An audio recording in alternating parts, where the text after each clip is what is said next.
Hello friends, MP महिला supervisor के इस शॉर्ट नोट्स में आपका स्वागत है।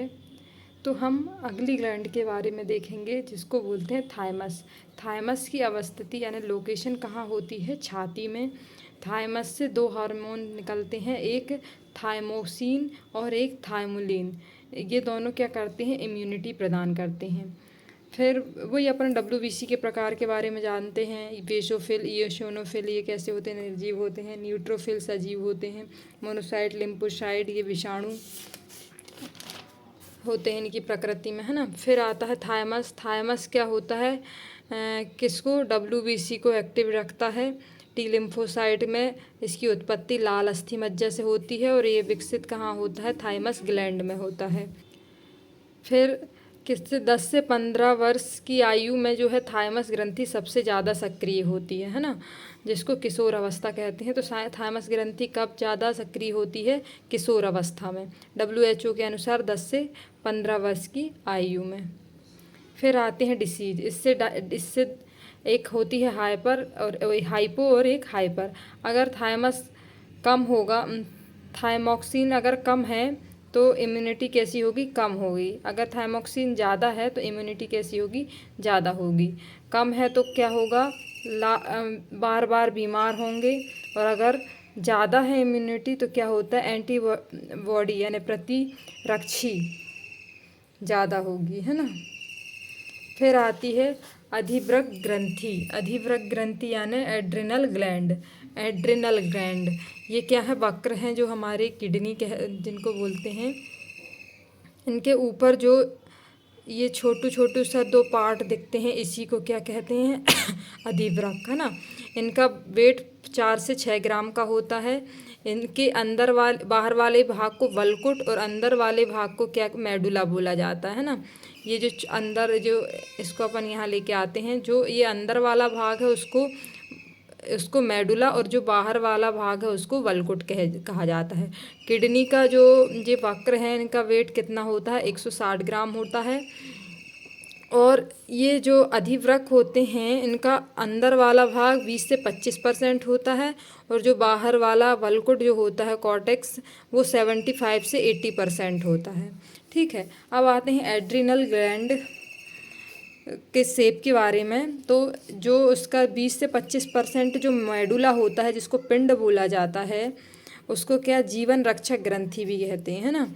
और जो कॉर्टेक्स होता है वल्कुट वो 75 से 80% होता है। ये इमरजेंसी या 3F ग्लैंड भी, इमरजेंसी ग्लैंड या 3F ग्लैंड भी बोला जाता है।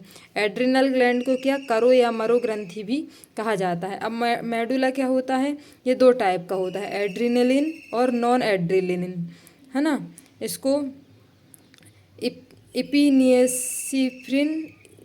इपिनियसिप्रिन और नॉन इसिप्रेशियनिन यानी कि इमरजेंसी में जो फेयर को फाइट करता है ये, है ना। फिर आती है कॉर्टेक्स। कॉर्टेक्स क्या होता है? ये 3 टाइप का होता है।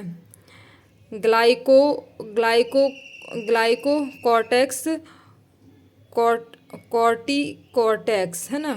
Glyco कॉर्टी cortex.